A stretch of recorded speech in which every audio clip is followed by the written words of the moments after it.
I'll get to those messages after our next guest. Rob Williams is a trade union organiser with the Socialist Party. Good afternoon to you. Yeah. Thanks very much for joining us. Labour going to make it easier for unions to go on strike? I'm assuming you think that's a good idea. If so, why? Well, first of all, I would welcome the repeal of the Trade Union Act 2016. The question is, will they do that? This isn't about making it easier to go on strike. This is reversing outrageous limitations on the democratic right of workers to take action. The trade unions are the only institution in society where a majority vote isn't sufficient. Do you know that there would have been 58 MPs barred from office in the general election if the same rules were in for them? There'd hardly be a councillor elected. Why? If you needed a 50% threshold for something to have a legal mandate. Right. It's outrageous. But that's different. There's a different, in terms of, I mean, look, I think we should have compulsory voting. I think you get the benefits of living in a democracy, you have the duties, responsibilities, and everyone should use their vote. However, we don't have that, and that's something that would be a national decision. But here's the thing. People have the right to vote, they can choose to vote, but there's a difference when it comes to basically, if a union votes to withdraw their labour, for there to be strike action, not only, and particularly in the public sector where, or in areas which impact everyone else, where if they do that, there's an impact on that whole industry and everybody in that industry, they'll have to abide by in that union. And then there's a wider knock-on effect on everyone else trying to get to work or trying to get an operation or get some treatment from their doctor. Then there should be a reasonable expectation that action has majority support of the members of that union. You said that's an outrageous limitation on a democratic right. What's outrageous about it? Can I just make this clarification? The majority members of a union have voted in some of these votes. You talk about train drivers, for instance, they voted by 90%. Yeah. In fact, so why are you bothered by? So where was the outrageous limitation on democratic rights? They had the support.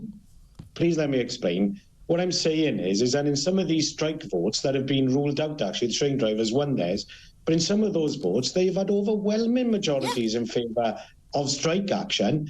But if they're a fraction below 50%, then those have been ruled out. But no. If there wasn't overwhelming support, then they wouldn't have been able to get over, this over 40% of people actually turning out to vote.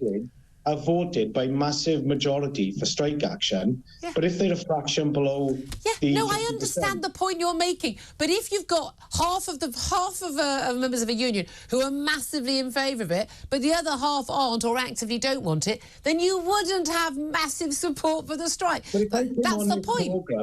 If I came on this programme today and said that every MP that doesn't get a 50% turnout should be barred from office, you'd be crying about that.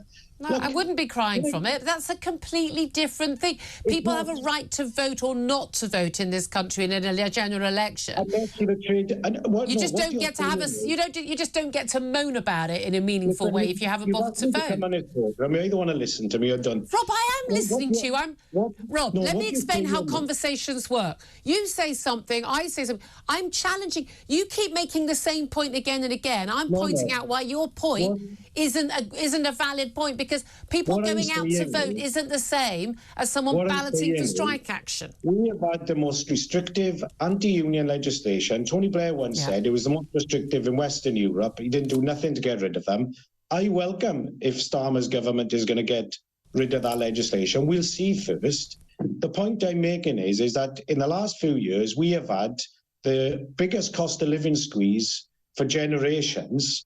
And workers have the only right they've got in that situation to take action is their right to strike. Yeah, I understand that, and I support the right to strike. But hold on a minute. Rob, you've just said we've had the most restrictive limitations on people's right to strike. Yeah. We've had non-stop strikes for the last few years, whether it's doctors, whether it's nurses, whether it's train drivers. We had teachers on strike. I mean, if it's so restrictive and so awful and, an outrageous limit on the democratic rights, how come all these unions have been able to go out and strike? Because the cost of living squeeze has been to such an extent, the anger has been so unbelievable. So they voted to strike. Exactly, under the rules. So it's not been an outrageous restriction, has it? It has been, because there have been many other workers. Hang on now. There have been many other workers who would have wanted to take action, but have been a fraction below the threshold, and I'm being prepared. So they weren't. So they didn't care enough. No, they cared because they voted in a massive proportion to take action. Listen, can I just say, you yourself just said there, you know, the Royal College of Nursing, for the first time in their history, those nurses voted for strike action. The BMA in those, despite all those massive restrictions. Yeah, but the point is, you're opposed to that right to strike. No, I'm not. I'm not opposed to the right to strike. I've just said a few minutes ago I support the right to strike. But okay, let me ask you a question then. Do you agree with the removal of the Trade Union Act 2016? No. Okay. Well, I think I've made that quite clear. Okay, so you support the restrictions. I support there should be restrictions on the right. It's not you can't just go, oh, I'm just downing tools right now. The whole point is that there are restrictions to ensure that it's got majority support. This is the thing. There hasn't been a restriction that has stopped mass strikes, repeated strikes for years on end. So I don't know why you think it's not laughable to claim that this has prevented people going on strike. Unfortunately, the repeal of the Trade Union Act won't remove all the many restrictions brought in by Thatcher and Major, maintained by Blair and Brown. They won't remove all those democratic restrictions. But the truth is that while those restrictions have happened, the gap between rich and poor have got greater in this country. So it shouldn't be any surprise that TalkTV and people like yourself want to keep those restrictions. The prison officers don't even have the right to strike in this country. Well, no, because you can't have prison officers on strike when you've got prisoners behind bars. You've got no one to come in and look after them. It doesn't work. And when they signed that contract to work as a prison officer, they knew that. No, the prison officers did have a right to strike. That was taken away by the Tories, unfortunately brought back by... An awful lot of prisoners have only been in the job for a short period of time in the last few years and will know that they didn't have a right to strike. There's an obvious reason why certain people, soldiers, police officers, prison officers can't strike. Well, in other countries, by the way, even the police and the army have trade union. Yep. Some of those countries have trade union rights. I think all workers should have the right to join a trade union. They should all have the democratic right to strike and not be hamstrung by big business governments that are protecting the profits. Well, they do. Yeah, they protect their profits. That's what they're doing. And trade union leaders are trying to improve the pay for their members. Again, and there are these two forces at work often, actually. I mean, in most businesses, actually, workers and bosses work together because they don't have this sort of Marxist idea that everyone's out to get them and everyone's an enemy of everyone. Most people actually have very good relationships with the people who employ them, and employers really care about their employees. And I know loads of people who run businesses who feel it absolutely that duty of care and want to treat people right, raise people's pay because of the cost of living, because they know that's the right thing to do and the fair thing to do. But this is the thing. We've had this pay deal. So just particularly, I know you don't represent necessarily ASLEF or anything, but ASLEF do a pay deal with the government. The government comes out and says, yeah, we'll pay you 14-15% or just under 15% over 3 years. And it's unfair to say it's not over 3 years. It is over 3 years. And then 2 days later, they say there's going to be another strike, this time on the East Coast mainland, but it's a completely different issue. We've got the junior doctors. They'd been offered a big deal, 22%, sort of backdated. And then we've got GPs. We've also got nurses. We've got teachers. We've got others going, hold on a minute. If they got that much, we're going to go for more. Are we now just at the start of another round of strikes? And where does it end? Well, I think those workers have got every right to get the pay rise they deserve. Those train drivers, by the way, hadn't had a pay rise for 5 years. That's because they hadn't done a deal. No, that was because they didn't do a deal with the bosses. They've had a backdated deal for 3 years, but they didn't have a pay rise for 5 years. I've seen some figures that NHS workers in the last 14 years have lost the equivalent of a year's salary. Teachers have lost 9%. Many workers have lost 10, 15, 20% of their income. That's why the junior doctors had that appeal. So they should be paid, and they will expect a Starmer government, a Labour government, to honour those pay rises and pay them in that way, not just this year, but going forward. But that's because the Tories were an absolute catastrophe for people. people had a cost of living squeeze because inflation was sky high. Why was inflation sky high? Inflation was because sky of the Tories. Well, one of the reasons one of the reasons that I think is because the crisis of the system that they and you crisis of the system represent.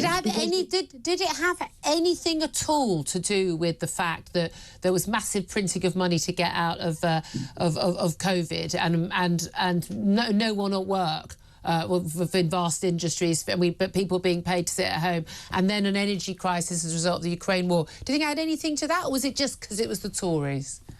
No, well, those are factors, but loads of factors. So those are the two key factors, aren't they? Well, look, those alone are symptoms of this crisis. 15, 16 years ago, when we bailed out the bankers who brought the financial Who bailed out the bankers again? We did. The taxpayer bailed them out, didn't we? You did. Under a Labour government? Yeah, well... under a Labour government. In America, it was by George Bush. Yeah, here, bailing out was done by a Labour government. But the reason why those were bailed out was because those bankers brought us to the edge of financial crisis. Yeah. I mean, I personally would have nationalised those banks and kept them in public ownership. But we did nationalise one of them and kept it in public ownership. I'm not sure how that's worked out. What we did with the banks, we got them back to a degree of stability, and then we give them back to the private sector, back to the fat cats. I think we're kind of going around the houses here. Look, we're going to leave it here. But, I mean, no, that's just fine. I just want to ask, in one sentence, do you think we're going to see a whole round of strikes continuing? I want to see workers get some of the money back. Not want to see. Do you think we're going to see? I want to see workers get money back that has been stripped off them over the last 14 years. And if that means workers have to take action to get it, so be it, and we will support them in that. Rob Williams, trade union organiser of the Socialist Party, thank you very much. Very interesting to talk to you. Claire Pearson, her face has been a picture through this. It's one of my favourite things. Former Conservative government advisor. Basically, it's your lot. They're all to blame. You're all to blame. What did you make? I mean, I was fascinated by this whole thing. We've had these outrageous limitations on the democratic right to strike, and yet we've had all these strikes. They're not those strong, those limited. They're not that outrageous, are they? Well, clearly not limited whatsoever, because I think we saw train strikes for most of this year. And on any given day, I just assumed there was a train strike. Yeah, and the right to join a union, well, people have the right to go and join a union if they wish, and if they wish to have that representation. So I'm not sure what is being put upon these people that they aren't joining it, but I still maintain that you need to have that majority support, and if you have overwhelming support, then you will breach that 40% and you can take the industrial action that you've chosen to do. It isn't outrageous, it's not a limitation, and I just wanted to hold my head in my hands quite a lot of that. So I was putting faces. It was a little